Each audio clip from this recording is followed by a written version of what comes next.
Hey,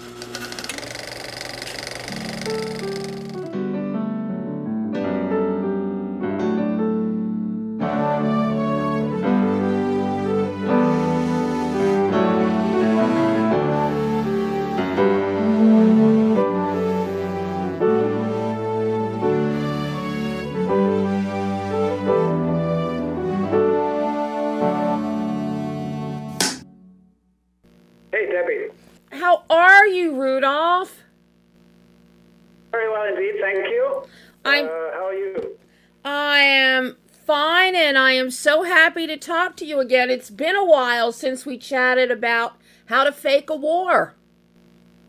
Yeah, I remember you, Debbie. That's right. That's right. So great. Yeah, I'm glad you're keeping track of my stuff. Well, I'm really honored. and after we talked, I bought the book Ghosts of Berlin Stories. Oh my God, that is so good. Your satire and the tension that you create is just fabulous. I devoured that book.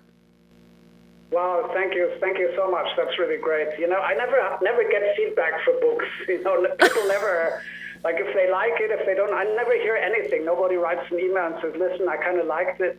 So it's great to actually hear someone who's read it and enjoyed it. You know what I'm saying? So rare. We got off our Skype call that day, and I told you I'd do it, and I did it. I went on Amazon and I ordered the book right away.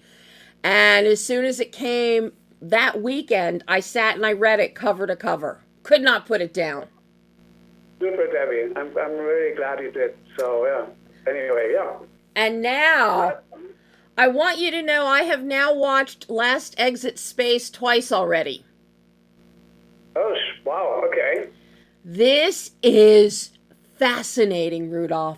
Fascinating. I was riveted watching this, and the way you take us through every possible consideration that we don't even think about. I mean, you bring in a geneticist, you've got the space sexologist, you've got a space anthropologist, futurist, you've got citizen orbiters. We hear from Lucienne, her work with Kepler, and what Kepler's given us is amazing. And then the whole idea of hibernation, and then a form of cryogenics to prepare us for a 5,000-year journey. Just fascinating. Where did you get the idea for this documentary? Well, listen, I mean, I think originally I must have seen some kind of press release by Elon Musk or SpaceX or whatever about their plans to go out and colonize other planets, sort of put cities on Mars and so on. So that kind of started me thinking, it's like, is this even possible, you know? And then I kind of dug in more deeply, and I thought, well, even if it was possible, if it turned out to be possible, should we be doing it? I mean, that is a legitimate question, isn't it? I mean, should we be using our resources to try to get to our neighboring planets, or even, you know, exoplanets, planets in other constellations? And, you know, you find out, well, there are actually people out there who are putting a lot of time and energy into working out how to do it. Even going to Alpha Centauri, you know, like 4.2 light years away. That people are thinking about, like, traveling out 5,000 years, like as a multi-generational trip. And these aren't wackos. They're people, like genuine scientists working for NASA, working for major universities and so forth. So it got me fascinated. So I think that's the original thing, was just reading something as I do, and then I started on this journey. You went down the rabbit hole, that's for sure. Oh my God. Once you read that, where do you even start unearthing all of the people that you have that bring so much to this documentary? Because there is such a plethora of scientists out there, but you've got some really specialized areas here. So I'm curious how you went about finding these particular subject areas within the idea of space colonization so that you could talk to them. Yeah, researching, it is genuinely like going down a rabbit hole. And I'm frankly, Debbie, I'm just driven by my own curiosity. I'm a sort of hedonist, and whatever seems quirky and interesting, I follow. So, like, for instance, you mentioned a space sexologist. Basically this guy who kind of thinks, like, well, if we were to go on an intergenerational trip, like man a space or crew a spaceship to go out to Alpha Centauri, travel for 5,000 years, obviously the crew wouldn't be the crew setting out, wouldn't be the same crew that it would arrive, but it would be the children of whoever started out. But that means that they would have to bear children on the trip. So therefore, you know, what about incest, though? Because, you know, you wouldn't be able to put, like, you know, thousands and thousands on such a ship, but it would be probably a small crew. So how do you deal with that? That they don't turn into some kind of mutants on the way, and they might arrive, but they've turned into mutants. So they're literally like the space sexologist who's thinking about that. Or, you know, do we use a bank of fertilized eggs that we take along and implement that on the journey and so forth? And I just like find these people, and I think, my boy, I mean, you know, this just has to go in. And for some reason, I can't tell you why, but it's just sort of like, this is so out there that it just has to be in the film. But I'm attracted to these kind of quirky, interesting things. And anyway, it's just my taste. So I just follow the rabbit through the rabbit hole, and these people kind of pop up for some reason. They sure do. But, you know, I love going down those rabbit holes as well, Rudolph. And the way you tie this together with your structure, with your through line, you give us this beautiful imagery, the stars, and we've got the earth, and we meet a futurist to begin with, which is perfect. We're looking to the future because this isn't something that we're going to do, you know, next week or next year. And then from there, you spin it off with this great construct, not only with making sense, with going from the futurists to the weekend orbiters, the suborbital people. You've got Doug Hoffman talking about, who is an expert on rovers on another planet and terrain. And you keep moving through, and of course you bring on, you know, Elon and Bezos and Virgin, but you have it tied so well together. I can see how you went down the rabbit hole. You found point A, something came up there. Oh, well, I got to go check this out. Oh, I got to go check this out. It is so cohesive and cogent, Rudolph. I love the structure. How you came up with this. It's fascinating. Well, the structure is actually kind of the first thing I came up with, strangely enough, because I thought, well, you know, you'd obviously start with the dream, like looking out at the sky and wondering at the billions of tiny specks out there, and, you know, wanting to explore, wanting to go out there and find out what it is, you know, what's up there. So I think the dream is the beginning, the natural beginning of such an endeavor. And then looking out, well, what's in our immediate vicinity? We've been to the moon, which is an incredible feat. But then, like, what about sort of like going to Mars? How realistic is that actually? Because we kind of have seen it in many science fiction films, but like, is it actually that easy? Or like, can we ever, why is it taking so long? And you realize that, oh, well, actually out there, well, apart from the obvious that there's no air out there in a vacuum, it's also like highly, you know, there's so much radiation out there, you get fried. So if you talk to the people who are on Mars now, obviously NASA's up there with rovers, you know, like in the film, they tell you, listen, the measurements we're taking there, it's bad. I mean, the radiation is bad, and if you were to go there, you'd have to have 10 liters of water or liquid hydrogen around your spaceship to shield you from the radiation. Mm-hmm. So you're like a little fish in a goldfish tank. So mm-hmm. and then I thought, well, if it's so difficult to go to Mars, and if Mars is so inhospitable, maybe we should go to some sort of other place that's further out, but that might be more like Earth. And as it happens, and Lucien Walkowitz explains this, the fantastic astronomer, is that we're in the middle of probably one of the biggest revolutions in science in history, and certainly in our generation, that, you know, from when I was young, not knowing if there are any planets out there that might be like Earth, or any planets at all, for that matter of fact, beyond our solar system, to actually realizing that there are millions out there, probably more planets than stars that we see. Mm-hmm. And this like literally happened in our lifetime through the Kepler mission and so forth. So there are many places that might be habitable. But then getting there is the problem, because some of them are so many light years away. I mean, it would be 100,000 years to get there, you know.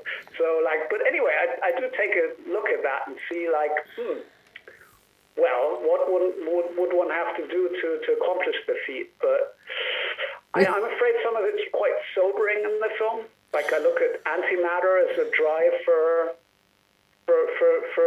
spaceship. Mm-hmm. So matter, because that if antimatter collides with matter, it's like pure energy, so it's like would be great for propulsion. A couple of kilo of antimatter would probably take you to the next constellation. And I spoke to the people who actually harvest antimatter, because antimatter is being created on Earth today at CERN, at in Switzerland. They with a huge collider, they create antimatter, and they store it. And they can even store it for quite a time. It's just such small quantities, and it would literally, for them to manufacture enough antimatter to get us to Alpha Centauri, they would have probably had to start at the beginning of the universe, and the activation process would go beyond the existence of the universe into the future. Yeah. To get us enough tools to get us, so like, good luck on that one. We're probably better off walking there, as some Han explains. So anyway, some of it's sobering, but anyway, it's a philosophical film as well, as you might have seen, and kind of I'm just wondering if, even if it were possible and we have the antimatter, should we be doing it? I think that is a legitimate question as well. And you do throughout this, you plant that seed, should we do this? Because we also get into the discussion on corporate colonization, and that's very, very interesting. What happens if Elon or Bezos do colonize something? Who controls it? Who's pulling the strings? Is it to their benefit, even if it's not safe for whoever is there, if something happens? And you feed this in, you interweave this so beautifully through the interviews that you have and the considerations. So it gets you thinking. And of course, throughout all of this, your transitions I love, because your visual transitions between the different aspects of travel, space travel and colonization. You bring us back to Earth, and it's like driving in a car. We got a windy road, we've got trees, we've got blue skies. You keep reminding us about the Earth while we're looking up and ahead. You remind us where we are now, and that ties in so beautifully to your culmination in the third act about taking care of our own planet, the existential threats that we face here and now. And it is just so artfully crafted. And the visuals that you have, oh my God, your visuals are stunning. The visuals are stunning, Rudolph. Even just simple interviews, Henning has shot them so beautifully. And then this is a real marriage between Henning's work and Barbara's editing to put this together. But I love how you tie all these things together. Yeah, well, thank you so much, Debbie. That's very nice of you to say that. And I think one of the things that's kind of I wanted to dawn on people a bit is that the journey that we're undertaking is already the coded conclusion in a way. Mm-hmm. It sounds a bit odd, but like sort of like the beauty of planet Earth and the deserts, the jungle, the streets of New York, all of that add together to just a kind of symphony of the Earth, if you will, of our own home planet, which is so wonderfully habitable and which has sweet oxygen, which we can breathe even in the most inhospitable places like deserts or like the tops of mountains and so forth. So I wanted to kind of see that in, or like that in the end it kind of dawns on you, well, actually the trip we've taken is actually the answer to the question. Mm-hmm. That was kind of an idea very much from the start that would be coded into the film structurally. And obviously Henning is so good doing kind of landscapes. I mean, unbelievable good eye for that. So it was a bit of a no-brainer to choose him for that. And anyway, these people like Barbara as well, I've worked with. I mean, Henning I've worked with for 20 years, or 22 years now. Barbara I've worked with for like 15. So we've done a lot of projects together, as well as a composer I've worked with on other projects. So yeah, they're really the right people to kind of unlock that in a way. You know, I love the fact that you include in here the benevolent aliens on Earth. Late in the third act, you do include aliens. You include a section on aliens. I thought that was really interesting that you would put that in here, because up to that point we're very scientific. And then you tap into that thread that so many people connect with, the idea of aliens. And I just love that. I thought that was so fabulous. Yeah, because what they propose is actually quite sane and it's quite scientific. So these are people out in Brazil who see themselves as descendants of aliens, of an alien species. So it's actually kind of a colony of aliens on Earth.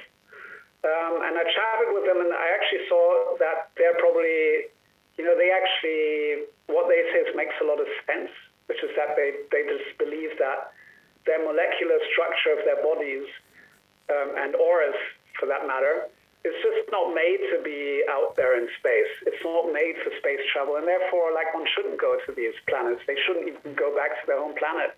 So, I thought, wow, finally someone who's got some sense. And, of course, hitchhiking with aliens is just a non-starter as well. But I just thought it would be interesting to explore, and I was surprised that, what they say makes a lot of sense. It just doesn't, it's not going to fly. Yeah, it does. It makes perfect sense. And that's one of the great things that you do, Rudolph.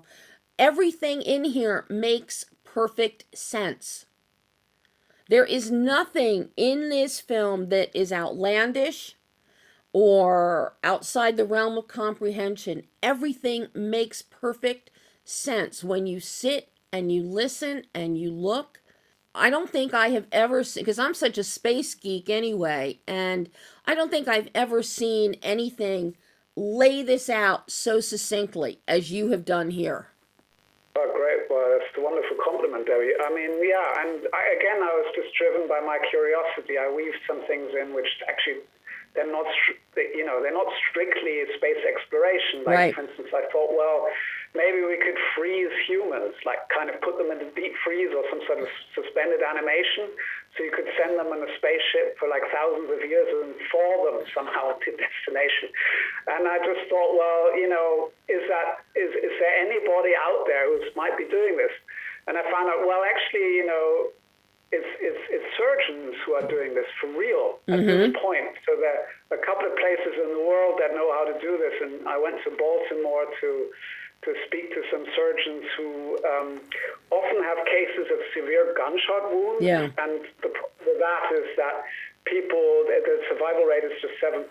So people they bleed to death, and there's just not enough time to fix the wounds. So it's a big problem.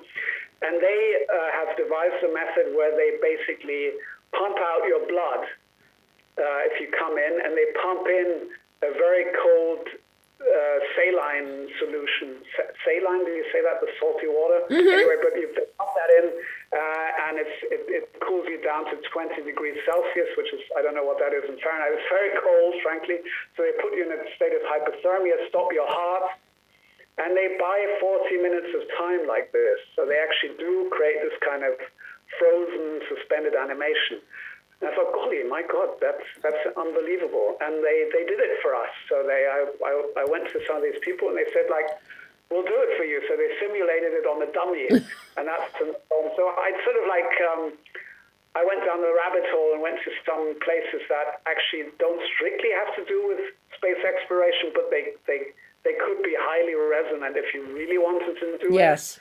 And it's just amazing to see what humans, what we are capable of. I mean, it's just unbelievable, this.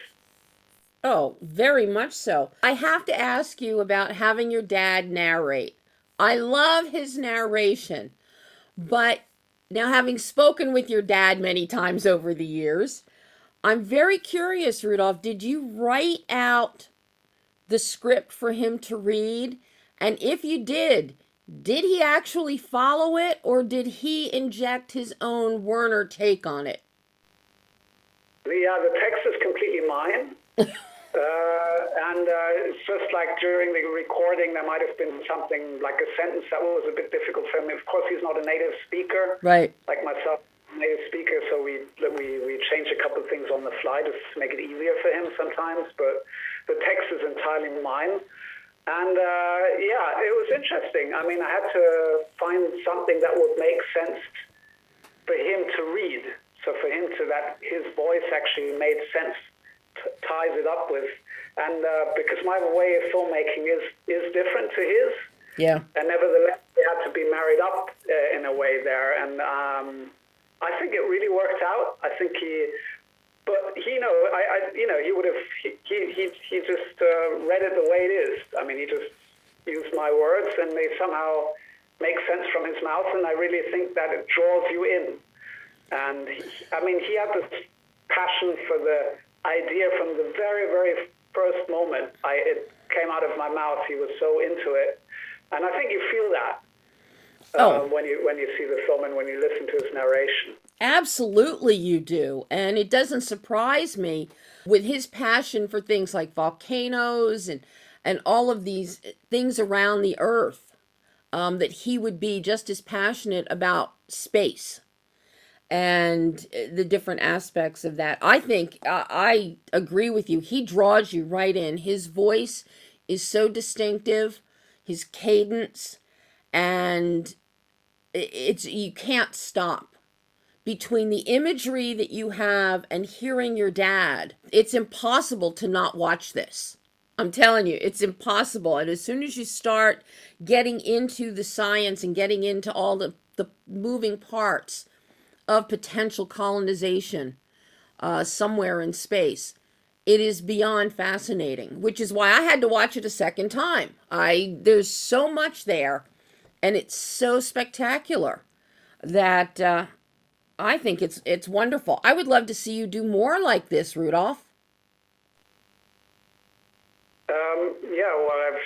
I'm sure I'm going to keep going, but I'm not sure it's going to be another space film. I think I've kind of said what I wanted to say, and I don't tend to backtrack. I think, I just get overwhelmed and just intrigued by the next thing, and then I'm down the next rabbit hole. So I think it's not going to be about space ever again, maybe.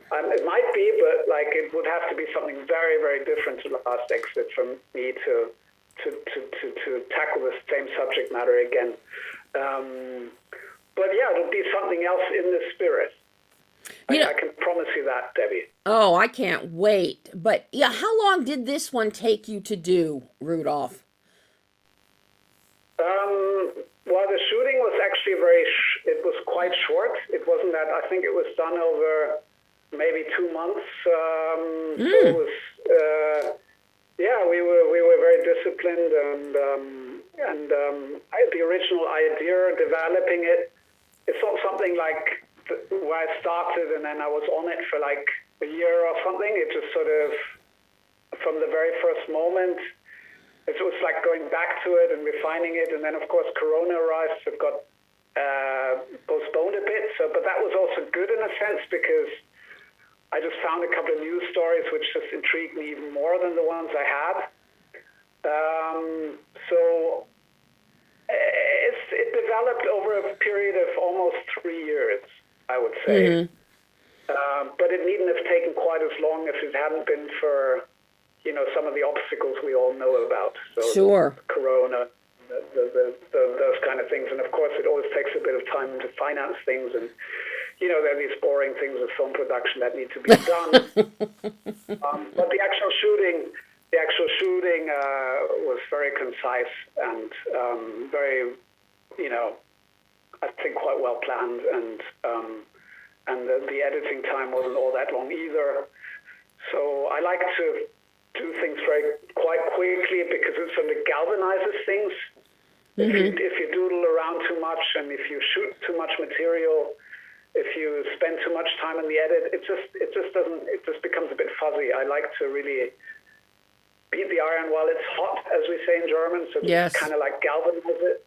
The same with writing, by the way. It's just like most of my books, like Goes to Berlin, was written very quickly in a matter of a couple of months.